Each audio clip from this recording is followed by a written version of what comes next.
Si vous êtes passionné de jeux de société, que vous avez déjà rincé Seven Wonders et que les aventuriers du rail finalement c'est une grande promenade de santé, peut-être qu'il est temps de découvrir des choses un petit peu plus complexes, voire beaucoup plus complexes, parce que là c'est une vidéo qui s'adresse aux passionnés de jeux de société. Alors on a sélectionné pour vous ici des nouveautés qu'on a mis dans notre catalogue et qui sont des jeux qui nous ont particulièrement plu et qui ont chacun leur petite originalité.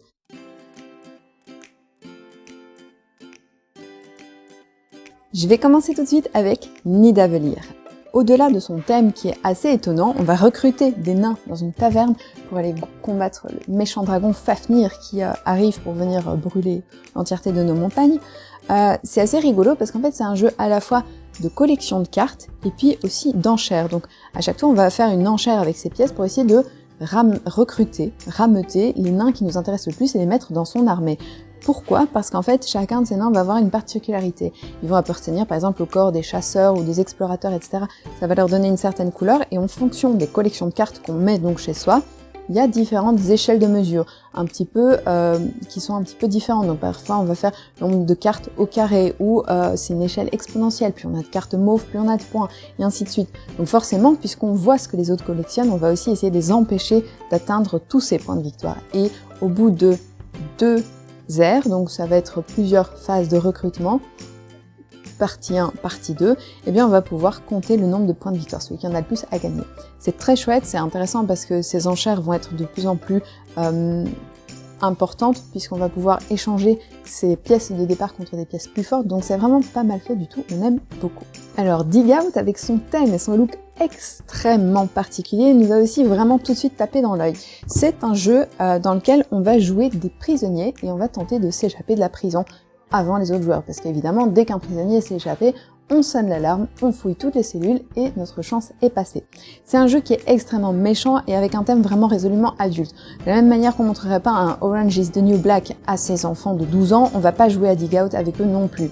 C'est un jeu qui s'adresse à des joueurs à partir de 16 ans, tout simplement parce que les thèmes sont assez durs, on peut aller racketter les autres, on peut les menacer avec des couteaux improvisés, etc. Donc il y a un humour noir qui convient beaucoup mieux aux adultes. Mais c'est assez intéressant puisqu'on va pouvoir se déplacer dans les différents endroits de la prison, récolter les objets qui nous intéressent, trouver de la nourriture en cuisine, trouver surtout des couteaux en cuisine pour pouvoir aller les bricoler, en faire des petites pelles qu'on va pouvoir utiliser pour creuser son mur et donc creuser sa sortie vers la liberté. Si vous aimez les jeux avec beaucoup d'interactions et qui sont quand même assez dans la confrontation, Dual Powers est un excellent jeu qui est pour 1 ou 2 joueurs parce que oui, tout à fait, de la même manière qu'on peut avoir envie de regarder une série tout seul, on peut aussi avoir envie de faire un jeu de société tout seul. Et donc Dual Powers propose un mode solo qui est très très sympa, mais son mode 2 joueurs, c'est vraiment de ça que je vais vous parler puisque c'est un jeu dans lequel on va vraiment à la fin de l'année 1917, après la destitution du tsar Nicolas II, donc c'est un contexte historique, on va faire de la lutte d'influence pour pouvoir imposer sa vision politique dans le Saint-Pétersbourg de l'époque. Donc chaque joueur va jouer une faction politique différente, on va avoir un ensemble de cartes en main, et on va pouvoir utiliser ces cartes pour 2 choses différentes, soit pour la valeur de la carte afin de pouvoir mettre des troupes aux différents quartiers de la ville et donc ramasser de l'influence, ou alors on va pouvoir les utiliser pour les effets qu'elles déclenchent. Donc c'est très intéressant parce qu'on a un choix à chaque fois un petit peu de dilemme. Est-ce que je vais plutôt essayer de gagner de l'influence? Est-ce que je vais plutôt utiliser cette carte qui est super puissante et qui me permet de faire des actions très très chouettes? Donc c'est très bien, un thème original, des illustrations qui sont vraiment assez hors normes, mais quand même beaucoup. Et pareil, un mode solo qui est assez intéressant à jouer. Un petit peu moins méchant, mais toujours avec un petit peu d'interaction, Cartographers a vraiment particulièrement plu aux joueurs parce que c'est un jeu dans lequel on va cartographier l'ensemble d'un territoire inconnu. Et donc pour cartographier un territoire inconnu, on va à chaque fois retourner des cartes qui représentent différents types de paysages. On va avoir des montagnes, on va avoir des villages, des forêts, des choses comme ça, des cours d'eau. Et à partir de là, on va tout simplement chacun dessiner sur sa feuille l'ensemble des différents territoires qu'on a trouvés. Alors ce qui est très intéressant, c'est qu'on n'est pas obligé de dessiner au même endroit, donc on ne cartographie pas exactement la même chose. Et quand je dis que c'est un peu interactif quand même, c'est qu'on dessine pas chacun dans son coin sur sa feuille en attendant qu'après on relève le nez et qui a gagné. Ici, il va y avoir des cartes monstres. Et alors les monstres, et comment ça se passe? Eh bien, on va faire tourner nos feuilles, donc on va pouvoir prendre la feuille de son voisin, dessiner un monstre à un endroit, et ça lui met des pénalités, à moins qu'il ne réussisse à entourer le monstre et à pouvoir donc s'en débarrasser. Donc c'est vraiment pas mal. C'est pas trop méchant, pas trop punitif. Il y a un aspect course, on doit optimiser aussi puisqu'il y a des objectifs à chaque manche qui vont apparaître et qui vont changer, bien qu'on les connaisse tous de base, donc c'est pas mal du tout. Et si vous aimez les jeux de roll and write, donc des jeux où normalement on lance des dés, on coche des trucs, ici on retourne des cartes et on coche des trucs. C'est très très chouette à jouer. Atlante a un petit quelque chose qui nous a aussi légèrement fait penser à Nidavellir, le tout premier jeu que je vous ai montré. C'est un jeu dans lequel on commence avec une main de cartes qui est relativement simple, c'est la même pour tout le monde, donc chacun a les mêmes personnages, ce sont des personnages aquatiques dans un monde un petit peu fantastique des abysses, et à chaque tour on va pouvoir utiliser les personnages en question, soit pour pouvoir conquérir des lieux par la force ou grâce à de l'argent. Donc c'est l'influence qui est une espèce de monnaie. Ce qui est très très bien fait, c'est qu'au fur et à mesure, ces lieux, on va pouvoir les mettre sur un plateau personnel et on va pouvoir les exploiter parce qu'ils recèlent d'innombrables trésors. Donc au fur et à mesure, on va pouvoir faire monter cette carte sous son plateau personnel pour pouvoir activer les différents bonus qui sont dessus. Donc il y a un petit peu du choix à faire entre les points de victoire que les lieux vont nous apporter, le fait que plus ils sont chers, plus il y a de choses dessus, mais moins on met, plus on met longtemps à les acquérir. Le fait aussi de bien gérer sa main de cartes, puisqu'on va pouvoir, au lieu d'acquérir des lieux, acquérir des nouveaux personnages, et donc ça va commencer à petit diversifier le jeu. Donc c'est intéressant à plus d'un titre, il y a des petits objectifs qui sont dans la partie découverte tous les mêmes, mais qu'on peut changer au fur et à mesure des parties, ça peut se renouveler puisqu'on va pouvoir choisir de mettre d'autres objectifs de fin de partie qui vont donner des points de victoire supplémentaires. Donc c'est très bien fait, c'est extrêmement beau, c'est un petit peu plus expert, mais voilà, plus dans un niveau de difficulté comme Nidavellir que comme Maracaibo dont je vais vous parler tout de suite. Cette transition n'est faite que pour vous parler de la mer, les abysses, la mer, etc. Et puis il y a encore océan après. Maracaibo, c'est un jeu extrêmement exigeant. Si vous avez aimé des jeux comme Great Western Trail, ça devrait vraiment vous plaire, puisque là on est dans du jeu dans lequel on va avoir une foultitude d'actions. Donc à partir de choix assez simples, vous avez un bateau que vous allez déplacer dans les différentes îles des Caraïbes pour essayer d'être victorieux. Ce qui va se passer, c'est que chaque fois que vous faites un choix, même le nombre de cases où vous vous déplacez, ça va avoir des conséquences. Je vous explique. Donc avec votre bateau, vous pouvez vous déplacer entre 1 et 7 cases. L'endroit où vous vous arrêtez, que ce soit un village ou une île, etc., va vous donner différentes actions à faire. Est-ce que vous allez plutôt envoyer un espion? Est-ce que vous allez décharger de la marchandise, ce qui va vous permettre après d'avoir de nouvelles actions? Est-ce que vous allez plutôt lutter pour étendre l'influence d'un pays ou d'un autre? Parce qu'évidemment, la France, le Portugal ou l'Espagne se battent pour avoir la main mise sur ces îles merveilleuses. En sachant évidemment que quand vous faites un choix, vous allez embêter les autres, c'est pas mal du tout parce qu'il y a un esprit course, puisqu'on va essayer évidemment de faire deux choses. Un, c'est d'essayer d'être victorieux, et deux, ça va être d'essayer aussi d'empêcher les autres de l'être. Et donc, on peut évidemment influencer la partie. Par exemple, le joueur qui va terminer en premier le tour des Caraïbes va finir la manche, et donc ça veut dire qu'on coupe un peu l'herbe sous le pied des autres joueurs. C'est vraiment très intéressant, c'est un jeu qui va demander pas mal de réflexion. On a un système de main de cartes qu'on va pouvoir associer pour faire des combinaisons, des combos comme on dit, et donc créer des effets assez particuliers. C'est très très bien, ça demande pas mal de réflexion. Il y a un mode campagne qui permet de renouveler le jeu, ajouter un peu de sel dedans, de sel dans un jeu marin.